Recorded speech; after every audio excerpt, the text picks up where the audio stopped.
हमारे विभिन्न ज्ञानवर्धक कार्यक्रम देखने के लिए आप हमें अभी सब्सक्राइब करें, बेल आइकन को प्रेस करें ताकि आप देख सकें हमारा कार्यक्रम सबसे पहले।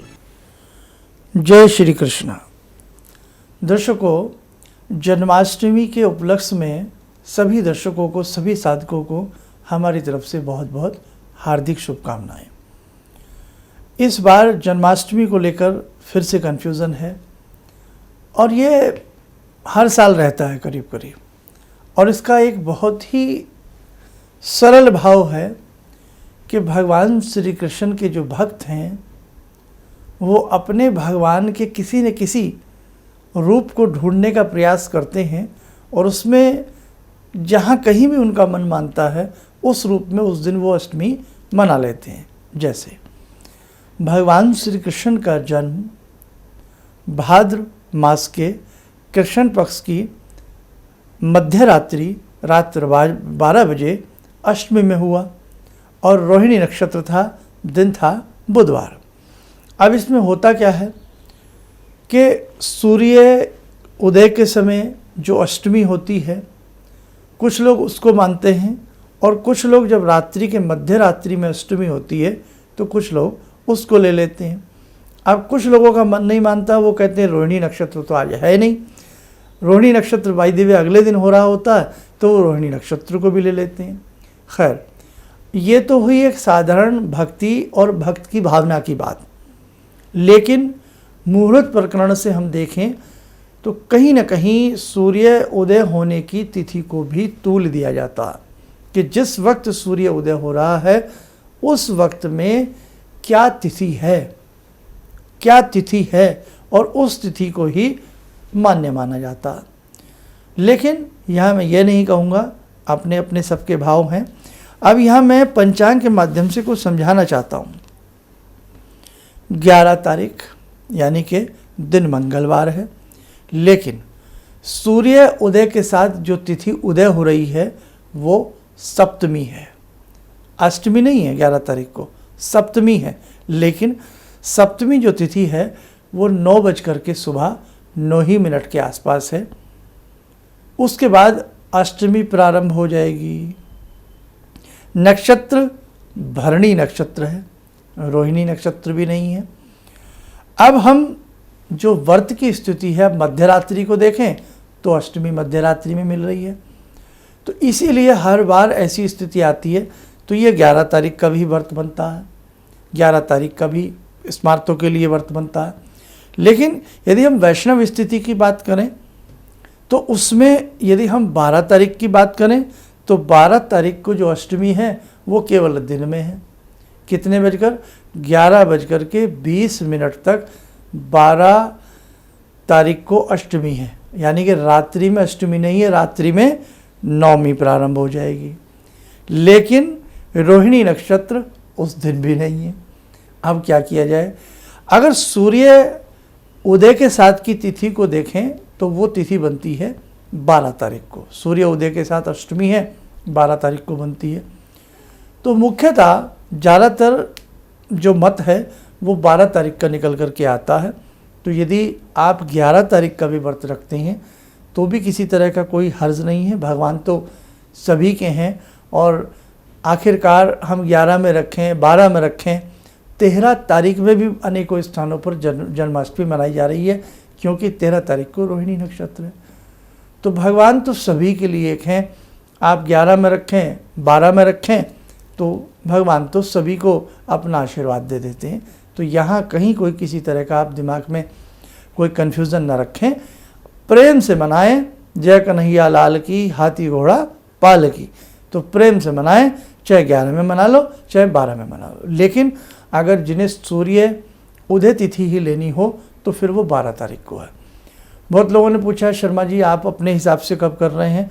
तो भाई मैं जो हूँ वो सूर्य उदय तिथि की को ले रहा हूँ, इसलिए मैं 12 तारीख की ही जन्माष्टमी, और अपने शांति कुंज के पंचांग के हिसाब से भी हम चलते हैं, कैलेंडर के हिसाब से भी हम चलते हैं, तो 11 में भी है, 12 में भी है, लेकिन 12 की ही है।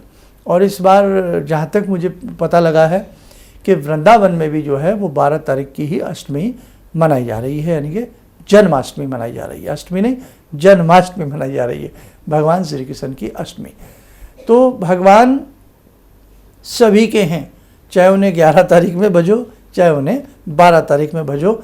अब ये कहना इसलिए पड़ता है कि कई बार लोग ये सोच लेते हैं, जैसे किसी ने 11 तारीख को व्रत रखा, 11 तारीख को सब कुछ किया, तो मन में ये आ जाता है कि मेरे से कोई गलती तो नहीं हो गई। तो नहीं, आपसे कोई गलती नहीं हुई है। भगवान तो सभी के एक हैं और सभी की गलतियों को क्षमा करते हैं, और ये तो गलती ही नहीं है, ये तो हम भगवान को भज रहे हैं। अब यदि और मैं बारीक बात में आऊँ तो क्या भगवान को केवल अष्टमी में भज करके हम प्रसन्न हो जाएं? अरे बाके बिहारी तो हर पल भजने वाले हैं, उन्हें तो हर पल भजना चाहिए। समझे आप? समझ गए ना भावना? तो भगवान कहते हैं भाई अष्टमी में तो तुम मुझे बहुत अच्छे से धूमधाम से मेरी पूजा करते हो, क्या फिर भूल जाओगे? तो भगवान भुलाए नहीं जाते और ना ही उनको हम भूलते हैं। इसलिए आप आराम से कर लें, जैसा आपका मन माने आप करें, मेरा तो ये कहना है, बाकी आपकी इच्छा। बाकी भी आ रही हैं। अब हम क्या करें? दिन में अच्छे से व्रत रखें। जैसे मैं 12 तारीख की ही बात कर रहा हूँ, तो दिन में व्रत रखें, फलाहार ले सकते हैं, दुग्धाहार ले सकते हैं, कुछ भी ऐसा ले सकती है। रात्रि में जब भगवान 12 बजे के समय उनका जन्म हुआ, और देखो ये भी तो प्रभु की लीलाएं हैं कि पहले विष्णु के अवतार राम हुए, फिर विष्णु के अवतार राम के बाद भगवान श्री कृष्ण। और भगवान की लीला देखो, राम नवमी में अवतार लिए दिन के 12 बजे, और भगवान कृष्ण ने अष्टमी में अवतार लिया रात के 12 बजे। क्या भगवान की लीला है, समझना हम लोगों के बस की बात नहीं है। इसलिए हमसे जैसा हो जाए उसे आप कर लो भैया। अब रात्रि में 12 बजे जिन्होंने लड्डू गोपाल घर में रखे हुए हैं, भगवान का बाल स्वरूप घर में रखा हुआ है, उन्हें स्नान करामें शुद्ध जल से, उसके बाद पंचामृत आदि से उन्हें स्नान करामें। कराने के बाद साफ करके पोंछ करके अच्छे से उन्हें अच्छे से सुंदर से आभूषण वस्त्र आदि पूरा पहना करके श्रृंगार आदि करें। और श्रृंगार आदि करने के बाद उन्हें अगर घर में झूला है, पालकी है, कुछ भी है, उसमें बिठा करके झूला झूलामें। और अन्न का भोग नहीं, बाकी चाहे 56 भोग लगाओ, माखन मिश्री लगाओ, तली हुई चीज़ें लगाओ, कुछ भी लगाओ। जैसे नमकीन भी लगती है, 56 भोगों में सब आ जाता है। तो कुछ भी जो आपकी विसात है वो भगवान को भोग लगाएं, दूध का लगाएं, माखन का लगाएं, मिश्री का लगाएं, जो भी लगाएं। और उसके भगवान का पालना झुलाते हुए श्री हरि श्री हरि श्री हरि नाम मंत्र का आप जप करते रहें। कृष्णाय वासुदेवाय हरे परमात्मने प्रणत क्लेश नाशाय गोविंदाय नमो नमः। ये भगवान श्री कृष्ण का बहुत सुंदर मंत्र है, श्रीमद् भागवत गीता से है, और ये स्वयं सिद्ध मंत्र है। कृष्णाय वासुदेवाय हरे परमात्मने प्रणत क्लेश नाशाय गोविंदाय नमो नमः। समस्त प्रकार के कलुष्यों को दूर करने वाले, समस्त प्रकार के संकटों को दूर करने वाले हे गोविंद, मैं आपको भजता हूँ, मैं आपको भजती हूँ। ये मंत्र याद हो तो इस मंत्र को दिन भर जपते रहिए, चलते फिरते।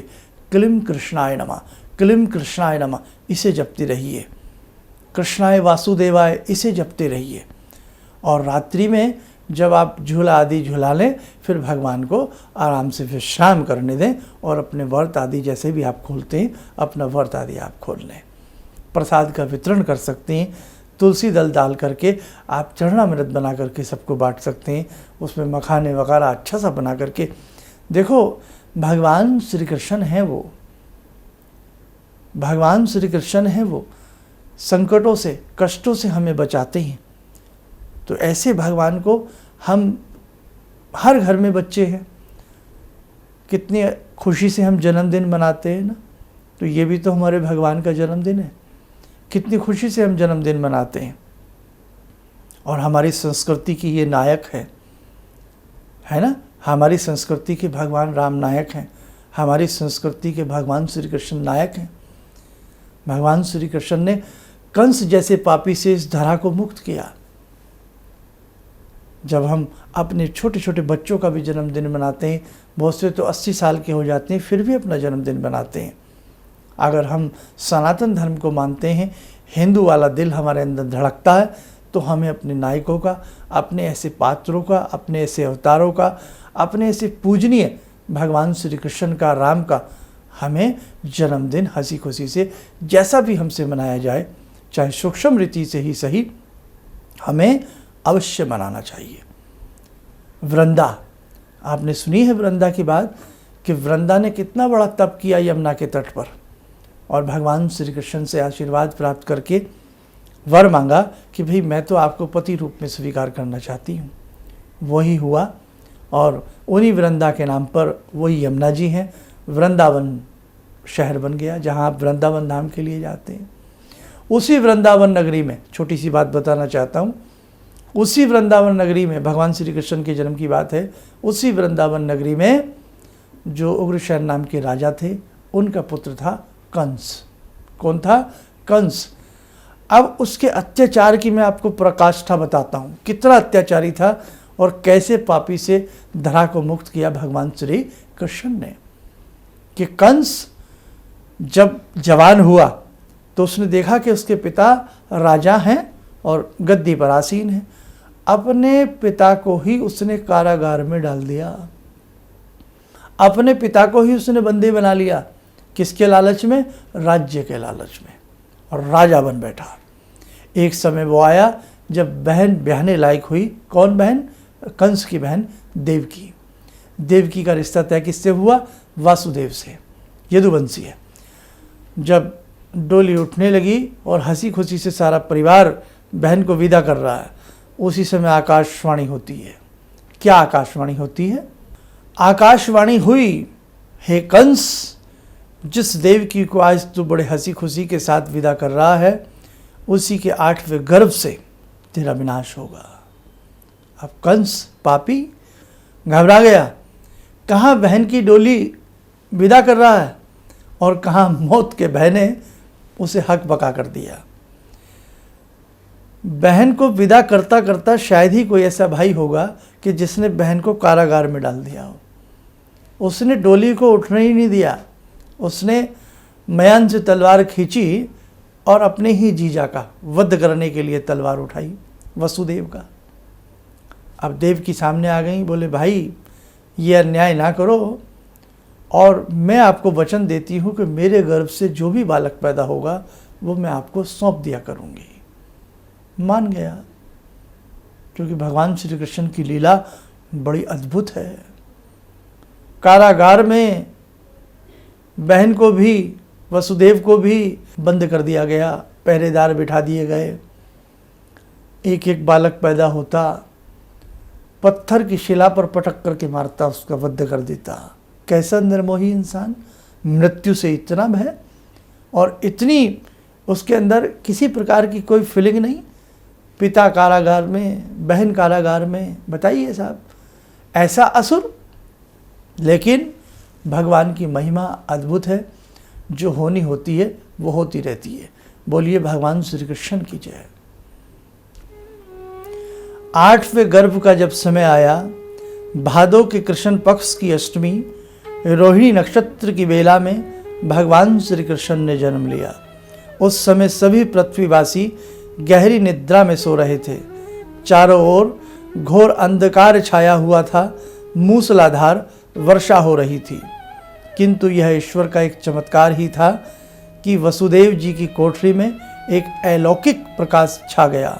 उन्होंने देखा कि शंख, चक्र, गदा तथा पद्मधारी चतुर्भुज भगवान उनके सामने उपस्थित हैं। प्रभु के इस दिव्य रूप को देखकर देवकी तथा वासुदेव उनके समक्ष नतमस्तक हो गए। भगवान श्री हरि विष्णु तो घट घट के वासी हैं, वे उनकी व्यथा समझ गए और समझते भी थे। उन्हें दिलासा देकर के बोले, अब मैं बालक रूप ग्रहण करके तुम्हारे गर्भ से जन्म लूँगा। तुम मुझे तत्काल गोकुल में नंद जी के यहाँ पहुँचा देना। उनके यहाँ अभी एक कन्या योग माया ने जन्म लिया है। भगवान की लीलाएं बहुत अजीब हैं। और जब भगवान ने जन्म लिया गर्भ के रूप में, पहले दर्शन दिए, और जब जन्म लिया तो उस दिन पूरी प्रकृति में बड़ा विकट मौसम, आंधी अंधेड़, और मानो दुनिया को आज ही सबसे गहरी नींद आएगी। द्वारपाल सोए पड़े हैं। पिता वसुदेव ने, अब तो पुत्र हैं उनके, वो छाछ में रखा, जो गेहूं साफ करने का होता है, आपने देखा होगा, छलनी छाछ कुछ भी कहें।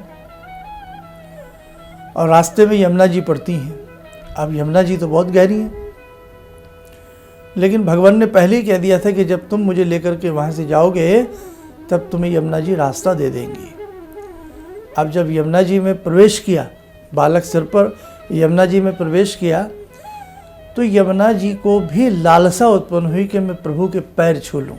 घुमड़ घुमड़ करके पानी ऊपर आवे और भगवान श्री कृष्ण के नन्हे नन्हे पाँव सूप से बाहर लटक रहे हैं, छाछ से। यमुना जी ने चरणों का स्पर्श किया और जितने भी जलचर थे सबका मन हुआ कि हम प्रभु के दर्शन कर लें। वासुदेव जी लेकर के पहुँचे और जो वहाँ पर नंद जी के यहाँ पुत्री थी उसको वो लेकर के आ गए। द्वारपाल सब कुछ वहाँ पर भी सब सोए पड़े हैं, दरवाजे खुले पड़े हैं, प्रभु की लीला है। आ गए और अपनी कारागार में जैसे ही उपस्थित हुए वापस आकर के सब कपाट बंद, पहरेदार जाग गए। बालिका की रुग्ण आवाज़ जो बच्चे की होती है, पता लगा कि 8वां गर्भ जन्म ले चुका है बालिका के रूप में। कंस ने उसे भी उसी तरह पटक करके शिला पर पटकना चाहा, लेकिन योग माया नाम की वह कन्या हाथ से छूटी और आकाश मार्ग में ऊपर जाकर के मध्य में उपस्थित होकर के बोली कि तेरे वध का, तेरे विनाश का समय उपस्थित हो गया है और तेरे विनाश का बालक रूप जन्म ले चुका है। और फिर बाकी सारी चीज़ें आपने सुनी होंगी। बड़ा कंस को मलमलाल भी हुआ और देखो ना कितने अत्याचार उसने किए होंगे बहन के ऊपर, पिता के ऊपर, नगरी के ऊपर। और उसके बाद बचपन में भगवान श्री कृष्ण की जितनी लीलाएं भगवान श्री कृष्ण की हैं ना, किसी के नहीं। उसका कारण रहा कि जब पता लग गया कंस को कि वहाँ कृष्ण हैं, वही उसके प्राण हरने वाले हैं, तो बचपन से ही वो कभी किसी रूप में किसी राक्षस को भेजे, किसी असुर को भेजे, कभी कुछ करे तो कभी कुछ करे, और भगवान की लीलाएं सबको देखने को मिलती रहीं। जैसे जैसे प्रभु अपने रूप में आए तो उन्होंने, आपको मालूम ही है कि कंस का फिर वध किया, इस पृथ्वी से असुर का विनाश किया, भार मुक्त किया इस पृथ्वी को, और जाकर के कारागार से अपने नाना को निकाला, अपने माता पिता को निकाला, और बाद में उस गद्दी पर अपने नाना को बैठा दिया। तो भगवान श्री कृष्ण है साहब, आप मन से भजिए। कृष्णाय वासुदेवाय हरे परमात्मने प्रणत क्लेशनाशाय गोविंदाय नमो नमः। मन से भजिए। वृंदावन को प्रिय है, तुलसी उन्हें प्रिय है। तो आप तुलसी भी भगवान श्री कृष्ण को जन्माष्टमी की रात्रि में उन्हें अर्पण करें। भगवान भावों में बसते हैं। हम कितना भी मुहूर्त पंचांग निकाल लें, लेकिन यदि हमारी भावना फीकी है ना, तो हमारे मुहूर्त पंचांग का कोई असर नहीं है, सब कुछ बेअसर हो जाएगा। इसलिए दर्शकों, कंस से जैसे इस पृथ्वी को मुक्त किया, एक असुर से मुक्त किया, एक संकट से मुक्त किया, वैसे ही भगवान श्री कृष्ण हमें भी हमारे कष्टों से मुक्त करेंगे। और ये जो असुर रूपी चीज़ें कभी कुछ कभी कुछ कभी कुछ कभी कुछ हमारे ऊपर हावी होती रहती हैं, इन असुरों का भी भगवान श्री कृष्ण की लीला से, उनके आशीर्वाद से इन सब चीज़ों का विनाश होगा। बस मैं ज़्यादा कुछ न कहते हुए, कार्यक्रम बहुत लंबा हो जाता है, तो बस मैं तो यही कहूँगा अंत में कि हमें बहुत सुंदर मौका हर वर्ष भगवान श्री कृष्ण देते हैं। हम हर वर्ष अपने बच्चों का भी जन्मदिन मनाते हैं, तो हमें अपने प्रभु का भी जन्मदिन मनाना चाहिए। इसमें कोई अतिशयोक्ति नहीं है, इसमें कोई अंधविश्वास नहीं है। और एक बड़ी दिलचस्प आपको बात बताएं, भगवान पालनहार हैं, हमारे कष्टों से हमें मुक्ति दिलाते हैं।